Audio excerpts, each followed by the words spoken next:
أعوذ بالله من الشيطان الرجيم بسم الله الرحمن الرحيم إن الذين يكفرون بآيات الله ويقتلون النبيين بغير حق ويقتلون الذين يأمرون بالقسط من الناس فبشرهم بعذاب عليم یعنی بے شک وہ لوگ جو اللہ کی آیتوں کا انکار کرتے ہیں اور نبیوں کو ناحق شہید کرتے ہیں اور انصاف کا حکم کرنے والوں کو قتل کرتے ہیں، انہیں دردناک عذاب کی خوشخبری سنا دو۔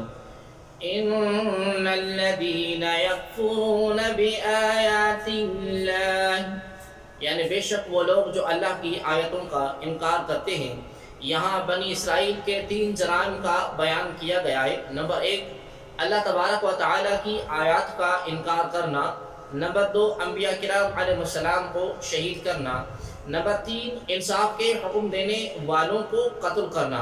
چنانچہ اسرائیل نے ایک مرتبہ صبح کے وقت 43 نبیوں کو شہید کیا، پھر جب ان میں سے 112 عابدوں نے اٹھ کر انہیں نیکیوں کا حکم دیا اور برائیوں سے منع کیا تو اسی روز شام کو انہیں بھی قتل کر دیا۔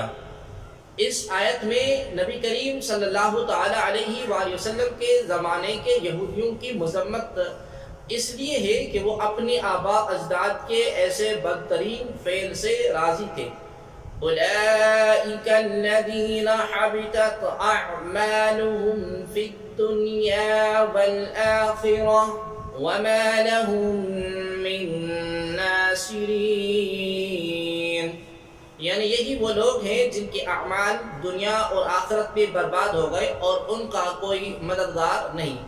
اولئک الذین حبطت اعمالهم، یہی وہ لوگ ہیں جن کے اعمال برباد ہو گئے۔ اس آیت سے معلوم ہوا کہ انبیاء کرام علیہ السلام کی جناب میں بے ادبی کفر ہے، اور یہ بھی کہ کفر سے تمام اعمال برباد ہو جاتے ہیں، کیونکہ یہودیوں نے اپنے انبیاء علیہ السلام کو شہید کیا تھا جو سخت ترین بے ادبی، اور اس پر ان کے اعمال برباد کیے گئے۔ أَلَمْ تَرَ إِلَى الَّذِينَ أُوتُوا نَصِيبًا مِنَ الْكِتَابِ يُدْعَوْنَ إِلَى كِتَابِ اللَّهِ لِيَحْكُمَ بَيْنَهُمْ ثُمَّ يَتَوَلَّى فَرِيقٌ مِّنْهُمْ وَهُمْ مُعْرِضُونَ، یعنی کیا تم لوگوں نے ان کو نہیں دیکھا جنہیں کتاب کا کچھ حصہ دیا گیا کہ جب انہیں اللہ کی کتاب کی طرف بلایا جاتا ہے تاکہ وہ ان کا فیصلہ کر دیں، تو پھر ان میں سے ایک گروہ بے رخی کرتے ہوئے منہ پھیر لیتا ہے۔ أَلَمْ تَرَ إِلَى الَّذِينَ أُوتُوا نَصِيبًا مِنَ الْكِتَابِ، کیا تم ان لوگوں کو نہیں دیکھا جنہیں کتاب کا کچھ حصہ دیا گیا؟ اس آیت کا خلاصہ یہ ہے کہ یہودیوں کو توریت شریف عطا کی گئی اور اس کے علوم اور احکام سکھائے گئے۔ اسی توریت میں تاجدار رسالت صلی اللہ علیہ وآلہ وسلم کے اوصاف اور احوال اور دین اسلام کی حقانیت کا بیان بھی تھا، تو اس سے لازم آتا تھا کہ جب حضور کریم صلی اللہ تعالی علیہ وآلہ وسلم تشریف لائے اور بنی اسرائیل کو قرآن کریم کی طرف دعوت دے تو وہ حضور کریم صلی اللہ علیہ وسلم پر اور قرآن شریف پر ایمان لائے اور اس کے احکام کی تعمیل کریں، لیکن ان میں سے اکثر نے ایسا نہیں کیا۔ آیت میں کتاب اللہ کی طرف بلانے کا ذکر ہے، جو تفسیر اوپر ذکر کی گئی ہے اس کے مطابق یہاں کتاب اللہ سے مراد قرآن ہے، اور اگر کتاب اللہ سے مراد توریت ہو تو معنی یوں ہوں گے کہ جب یہودیوں کو توریت کی طرف بلایا جاتا ہے تاکہ وہ توریت ہی ان کے درمیان نبی کریم صلی اللہ علیہ وسلم اور قرآن کی حقانیت کا فیصلہ کر دے، تو وہ توریت سے بھی منہ پھیر لیتے ہیں۔ وَهُمْ مُعْرِضُونَ، اور وہ منہ پھیرنے والے ہیں۔ اس آیت کے شان نزول میں حضرت عبداللہ بن عباس رضی اللہ تعالی عنہما سے ایک روایت یہ آئی ہے کہ ایک مرتبہ رحمت عالم صلی اللہ علیہ وآلہ وسلم ایک جگہ تشریف لے گئے اور وہاں یہودیوں کو اسلام کی دعوت دی، انہوں نے کہا کہ اے محمد صلی اللہ علیہ وآلہ وسلم آپ کس دین پر ہیں؟ فرمایا ملت ابراہیم پر۔ وہ کہنے لگے کہ حضرت ابراہیم علیہ السلام تو یہودی تھے۔ نبی کریم صلی اللہ علیہ وآلہ وسلم نے فرمایا توریت لاؤ، ابھی ہمارے تمہارے درمیان فیصلہ ہو جائے گا۔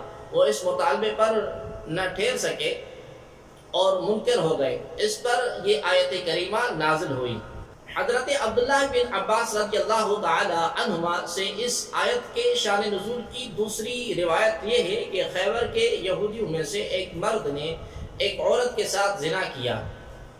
توریت میں ایسے گناہ کی سزا پتھر مار مار کر ہلاکت دینا ہے، لیکن چونکہ یہ لوگ یہودیوں میں اونچے خاندان کے تھے اس لیے انہوں نے ان کو سنسار کرنا گوارا نہ کیا، اور اس معاملے کو اس امید پر نبی کریم صلی اللہ علیہ وآلہ وسلم کے پاس لائے کہ شاید آپ کریم صلی اللہ علیہ وسلم سنسار کرنے کا حکم نہ دیں، مگر حضور کریم صلی اللہ تعالی علیہ وآلہ وسلم نے ان دونوں کو سنسار کرنے کا حکم دیا۔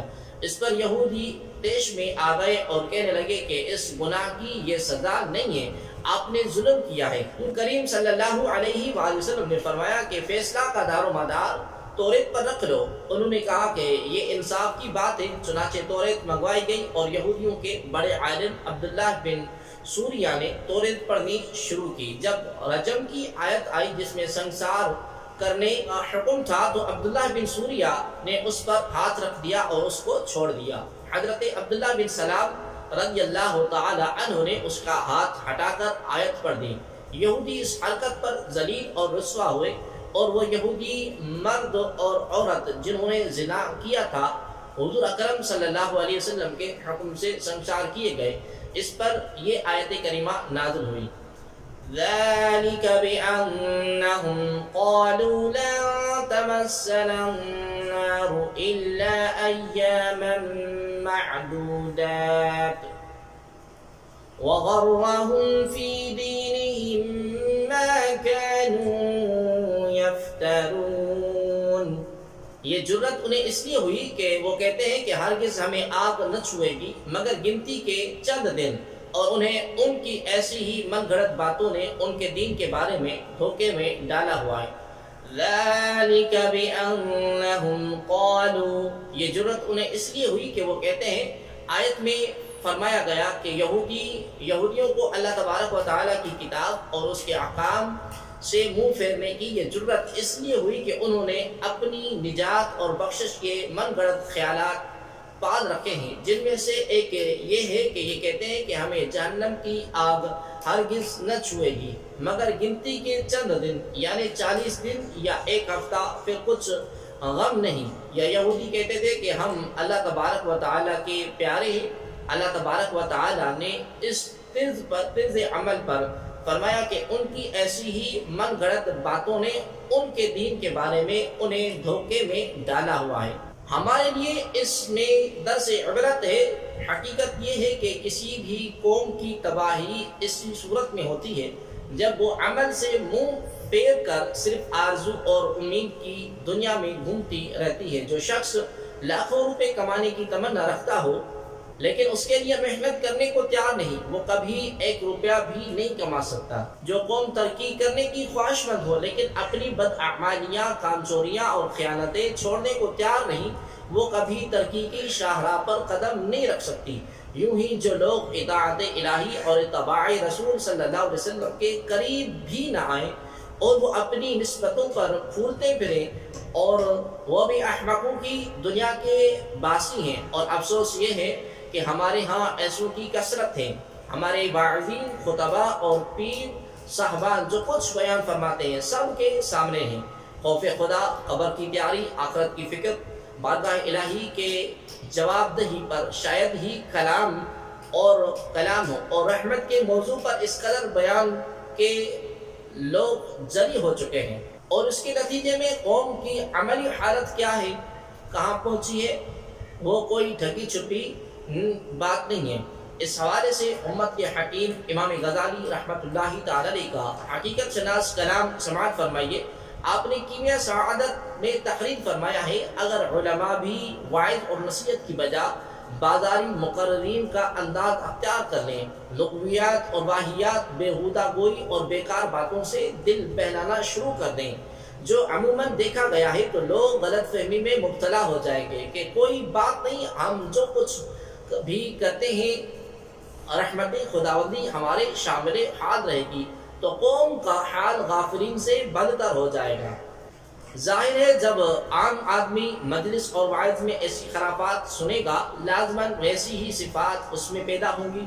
آخرت کے خطرات سے ڈرنا تو درکنار، اس کے دل سے آخرت کا خیال بھی نکل جائے گا، پھر اس سے جو کچھ بھی کہا جائے وہ یہی کہتا رہے گا، اللہ عز و جل بڑا رحیم اور کریم ہے، میرے گناہوں سے اس کا کیا بگڑتا ہے، اس کی جنت کوئی تنگ اور تاریک اور معمول سی کوٹڑی تو تھوڑی ہے، بلکہ وہ تو زمین اور آسمان سے بھی زیادہ وسیع اور کشادہ ہے، وہاں تو کروڑوں انسان بآسانی سما جائیں گے۔ تو مجھ جیسے گناہگار سے اللہ تبارک و تعالیٰ کا تنگ آ جانا خدا کی رحمت سے بعید ہے۔ ایسی لغویات اس کے دل اور دماغ پر مسلط ہو جاتی ہیں۔ ذرا غور کریں کہ کیا امام غزالی رحمۃ اللہ تعالی کا فرمان ہمارے آج کے معاشرے پر صادق نہیں آتا؟ فَكَيْفَ إِذَا جَمَعْنَاهُمْ لِيَوْمٍ لَا رَيْبَ فِيهِ وَوُفِّيَتْ كُلُّ نَفْسٍ مَا كَسَبَتْ وَهُمْ لَا يُظْلَمُونَ۔ تو کیسی حالت ہوگی جب ہم انہیں اس دن کے لیے اکٹھا کریں گے جس میں کوئی شک نہیں، اور ہر جان کو اس کی پوری کمائی دی جائے گی اور ان پر ظلم نہ ہوگا۔ فَكَيْفَ إِذَا جَمَعْنَاهُمْ، تو کیسی حالت ہوگی جب ہم انہیں اکٹھا کریں گے۔ یا من گھڑت امیدوں کے سواری پر بیٹھ کر خیالات کی دنیا میں سیاحت کرنے والوں کی بات ہو رہی ہے، جو عقیدہ صحیح سے لاتعلق اور اعمال صالحہ سے دور ہونے کے باوجود خواب اور خیال میں اپنے آپ کو جنت کے بلند و بالا محلات میں قیام پذیر سمجھتے ہیں۔ ان کے متعلق فرمایا کہ قیامت کے دن ان لوگوں کی کیسی حالت ہوگی جب ہم انہیں جمع کریں گے اور جب انہیں ان کے اعمال کا پورا بدلہ دیا جائے گا۔ قُلِ اللَّهُمَّ مَالِكَ الْمُلْكِ تُؤْتِي الْمُلْكَ مَن تَشَاءُ وَتَنزِعُ الْمُلْكَ مِمَّن تَشَاءُ وَتُعِزُّ مَن تَشَاءُ وَتُذِلُّ مَن تَشَاءُ بِيَدِكَ الْخَيْرُ إِنَّكَ عَلَى كُلِّ شَيْءٍ قَدِيرٌ۔ یوں عرض کرو کہ اے اللہ، ملک کے مالک، تو جسے چاہتا ہے سلطنت عطا فرماتا ہے اور جس سے چاہتا ہے چھین لیتا ہے، اور تو جسے چاہتا ہے عزت دیتا ہے اور جسے چاہتا ہے ذلت دیتا ہے۔ تمام بھلائی تیرے ہی ہاتھ میں ہے، بے شک تو ہر شے پر قدرت رکھنے والا ہے۔ قُلِ اللَّهُمَّ مَالِكَ الْمُلْكِ، یوں عرض کرو کہ اے اللہ، ملک کے مالک۔ فتح مکہ کے وقت سید الانبیاء صلی اللہ علیہ وآلہ وسلم نے اپنی امت کو ایران روم کی سلطنت کی بشارت دی کہ یہ مسلمانوں کے ہاتھ آئے گی۔ اس پر یہود اور منافقین کو بڑا تعجب ہوا اور کہنے لگے کہ کہاں محمد صلی اللہ علیہ وسلم اور کہاں فارس اور روم کے ملک، یہ تو بڑے زبردست اور نہایت محفوظ ملک ہیں۔ اس پر یہ آیت کریمہ نازل ہوئی اور آخرکار حضور اکرم صلی اللہ علیہ وآلہ وسلم کا وہ وعدہ پورا ہو کر رہا۔ سلطنت اور حکومت بلکہ کائنات کا ذرہ اللہ تبارک و تعالیٰ کی ملک ہے، جسے چاہے عطا فرمائے۔ کتنی بڑی سلطنت گزری جن کے زمانے میں کوئی تصور بھی نہ کر سکتا تھا کہ یہ بھی کبھی فنا ہوں گی، لیکن اللہ تبارک و تعالیٰ مالک الملک کی زبردستی قوت قدرت کا ایسا ظہور ہوا کہ آج ان کے نام و نشان مٹ گئے۔ یونان کا سکندر اعظم، عراق کا نمرود، ایران کا کسرا، نوشیروان، ضحاک، فریدون، جمشید، مصر کے فرعون، منگول نسل کے چنگیز اور ہلاکو خان، بڑے بڑے نام اور حکمران اب صرف قصے کہانیوں میں رہ گئے، اور باقی ہے تو رب العالمین کا نام اور حکومت باقی ہے اور اس کی بقا ہے۔ یوں ہی عزت اور ذلت دینا اللہ تبارک و تعالیٰ کی قدرت میں ہے۔ دور دراز کے گاؤں بستیوں سے چھوٹے اور غریب خاندانوں سے اٹھا کر تخت حکومت پر بٹھا دینا غلاموں کو بادشاہت عطا کر دینا اللہ تبارک و تعالیٰ کی قدرت ہے، اور معاشرے کے معزز ترین بلکہ دوسروں کی عزت اور خلعتیں بخشنے والے کو ذلت اور گمنامی کے عمیق گڑھوں میں پھینک دینا اسی احکم الحاکمین مولا تبارک و تعالیٰ کی قدرت ہے۔ تولج اللیل فی النہار وتولج النہار فی اللیل وتخرج الحي من الميت وتخرج الميت من الحي وترزق من تشاء بغير حساب۔ تو رات کا کچھ حصہ دن میں داخل کر دیتا ہے اور دن کا کچھ حصہ رات میں داخل کر دیتا ہے، اور تو مردہ سے زندہ کو نکالتا ہے اور زندہ سے مردہ کو نکالتا ہے، اور جسے چاہتا ہے بے شمار رزق عطا فرماتا ہے۔ تولج اللیل فی النہار، تو رات کا کچھ حصہ زمین میں داخل کر دیتا ہے۔ گرمیوں میں رات چھوٹی اور دن بڑے کر دینا، سردیوں میں دن چھوٹے اور رات لمبی کر دینا اللہ تبارک و تعالیٰ ہی کے نظام کی وجہ سے ہے، جس کے قبضے اور قدرت میں اتنا بڑا نظام ہے۔ اس کے لیے فارس روم سے ملک لے کر غلامان مصطفیٰ صلی اللہ تعالی علیہ وآلہ وسلم کو عطا کر دینا کیا بعید ہے۔ وَتُخْرِجُ الْحَيَّ مِنَ الْمَيِّتِ، اور تو مردہ سے زندہ کو نکالتا ہے۔ مردہ سے زندہ کا نکالنا یوں ہے جیسے زندہ انسان کو بے جان نطفے سے، اور پرندے کے زندہ بچے کو بے روح انڈے سے، اور زندہ دل مردہ کو مردہ دل کافر سے، یوں ہی زندہ سے مردہ نکالنا، اس طرح جیسے کہ زندہ انسان سے بے جان نطفہ، اور زندہ پرندے سے بے جان انڈا، اور زندہ دل ایماندار سے مردہ دل کافر۔ لا يتخذ المؤمنون الكافرين اولیاء من دون المؤمنین ومن يفعل ذلك فليس من الله في شيء إلا أن تتقوا منهم تقاه ويحذركم الله نفسه وإلى الله المصير۔ مسلمان کو چھوڑ کر کافروں کو اپنا دوست نہ بنائے، اور جو کوئی ایسا کرے گا تو اس کا اللہ سے کوئی تعلق نہیں مگر یہ کہ تمہیں ان سے کوئی ڈر ہو، اور اللہ تمہیں اپنے غضب سے ڈراتا ہے اور اللہ ہی کی طرف لوٹنا ہے۔ لا يتخذ المؤمنون الكافرين أولياء من دون المؤمنين۔ مسلمانوں کو چھوڑ کر کافروں کو اپنا دوست نہ بنائیں۔ حضرت عبادہ بن صامت رضی اللہ تعالی عنہ نے جنگ احزاب کے موقع پر سید عالم صلی اللہ علیہ وآلہ وسلم سے عرض کیا کہ میرے ساتھ 500 یہودی ہیں جو میرے حلیف ہیں، میری راہ ہے کہ میں دشمن کے مقابلے میں ان سے مدد حاصل کروں۔ اس پر یہ آیت کریمہ نازل ہوئی اور کافروں کو دوست اور مددگار بنانے کی ممانعت فرمائی گئی۔ کفار سے دوستی اور محبت ممنوع اور حرام ہے، انہیں رازدار بنانا، ان سے قلبی تعلق رکھنا جائز ہے، البتہ اگر جان یا مال کا خوف ہو تو ایسے وقت صرف ظاہری برتا جائز ہے، یہاں صرف ظاہری میل برتا کی اجازت دی گئی ہے۔ یہ نہیں کہ ایمان چھپانے اور جھوٹ بولنے کو اپنا ایمان اور عقائد بنا لیا جائے، بلکہ باطل کے مقابلے میں ڈٹ جانا اور اپنی جان تک کی پرواہ نہ کرنا افضل اور بہتر ہے، جیسے سیدنا امام حسین علی مقام رضی اللہ تعالی عنہ نے جان دے دی لیکن حق کو نہ چھپایا۔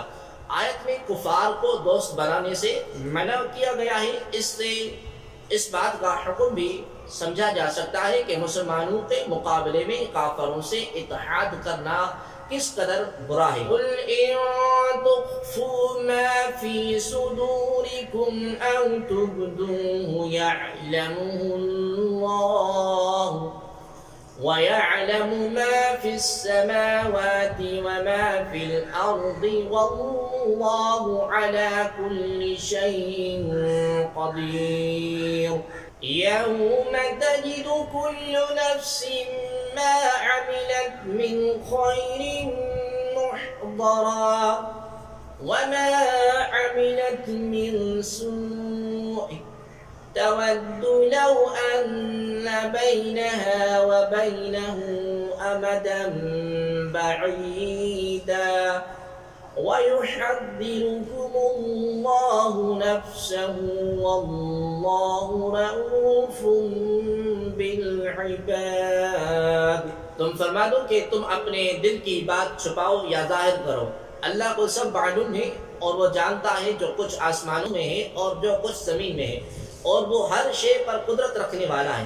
یاد کرو جس دن ہر شخص اپنے تمام اچھے اور برے اعمال اپنے سامنے موجود پائے گا تو تمنا کرے گا کہ کاش اس کے درمیان اور اس کے اعمال کے درمیان کوئی دور دراز کی مسافت حائل ہو جائے.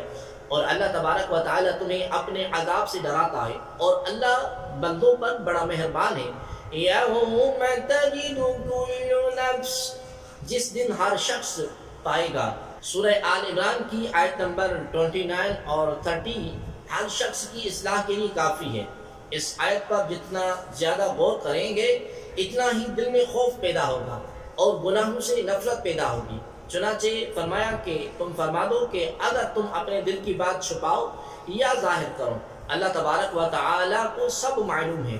تمہارے دلوں کا ایمان، نفاق اور قلوب کی طہارت، خباثت، اچھے برے خیالات، نیک اور بد ارادے، صحیح اور فاسد منصوبے ساری دنیا سے چھپ سکتے ہیں، مگر اللہ تبارک و تعالی عالم الغیوب و شہادت کے حضور سب حاضر ہیں. وہ جو کچھ آسمانوں میں ہے اور جو کچھ زمین میں سب جانتا ہے. اور جو تمہیں فرماتا ہے تم اپنے دل کی بات چھپاؤ یا ظاہر کرو، اللہ تبارک و تعالی خود سب معلوم ہے. اور اس دن یاد رکھو جس دن ہر شخص اپنے تمام اچھے اور برے اعمال اپنے سامنے موجود پائے گا. خلوتوں اور جلوتوں میں کیے ہوئے اعمال، پہاڑوں، سمندروں، غاروں، صحراؤں، جزیروں اور کائنات کے کسی بھی کونے میں کیے گئے اعمال ایک ایک ذرہ آدمی کے سامنے موجود ہوگا. اس وقت برے اعمال والا تمنا کرے گا کہ کاش اس کے درمیان اور اس کے اعمال کے درمیان دور دراز کی مسافت حائل ہو جائے اور کس طرح ان اعمال سے چھٹکارا ہو جائے، مگر ایسا نہ ہو سکے گا. آیت مبارکہ کی احوال سے سلف صالحین کے طب عمل کی ایک جھلک دیکھنے کے لیے ہم یہ واقعہ عرض کرتے ہیں. حضرت طوبہ بن سما رحمۃ اللہ تعالی علیہ نے اپنے نفس کا محاسبہ کرتے ہوئے ایک دن حساب لگایا تو ان کی عمر 60 سال تھی. دنوں کا حساب کیا تو 21,500 تھے. انہوں نے چیخ ماری اور فرمایا ہائے افسوس، اگر میں نے روزانہ ایک گناہ کیا تو میں حقیقی بادشاہ سے 21,500 گناہوں کے ساتھ ملاقات کروں گا، اور جب روزانہ 1,000 گناہ ہو تو کیا صورت حال ہوگی. یہ سوچ کر آپ رحمۃ اللہ تعالی نے غش کھا کر اور پڑے. آپ رحمۃ اللہ تعالی کی روح کب سے انصری سے پرواز کر گئی. ایک شخص کسی عورت پر فریفتہ ہو گیا. جب وہ عورت کسی کام سے قافلے کے ساتھ سفر پر روانہ ہوئی تو یہ آدمی بھی اس کے پیچھے چل دیا. جب جنگل میں پہنچ کر سب لوگ سو گئے تو اس آدمی نے اس عورت سے اپنا حال دل بیان کیا. عورت نے اسے پوچھا کیا سب لوگ سو گئے ہیں؟ یہ دل میں بہت خوش ہوا کہ شاید یہ عورت بھی میری طرف مائل ہو گئی ہے. چنانچہ وہ اٹھا اور قافلے کے گرد گھوم کر جائزہ لیا تو وہ سب لوگ سو رہے تھے. واپس آ کر اس نے عورت کو بتایا کہ ہاں سب لوگ سو گئے ہیں. یہ سن کر وہ عورت کہنے لگی اللہ تبارک و تعالیٰ کے بارے میں تم کیا کہتے ہو؟ کیا وہ بھی اس وقت سو رہا ہے؟ مرد نے جواب دیا اللہ تبارک و تعالیٰ نہ سوتا ہے، نہ اسے نیند آتی ہے اور نہ اسے اونگ آتی ہے. عورت نے کہا جو نہ کبھی سویا اور نہ سوئے گا اور وہ ہمیں بھی دیکھ رہا ہے، اگرچہ لوگ نہیں دیکھ رہے، ہمیں اس سے زیادہ ڈرنا چاہیے. یہ بات سن کر اس آدمی نے اللہ تبارک و تعالیٰ کے خوف کے سبب اس عورت کو چھوڑ دیا اور گناہوں کے ارادے سے باز آ گیا. جب اس شخص کا انتقال ہوا تو کسی نے اسے خواب میں دیکھا اور پوچھا ما فعل اللہ بک، یعنی اللہ تبارک و تعالیٰ نے تیرے ساتھ کیا کیا؟ تو اس نے جواب دیا اللہ تبارک و تعالیٰ نے مجھے گناہ چھوڑ دینے اور اپنے خوف کے سبب بخش دیا.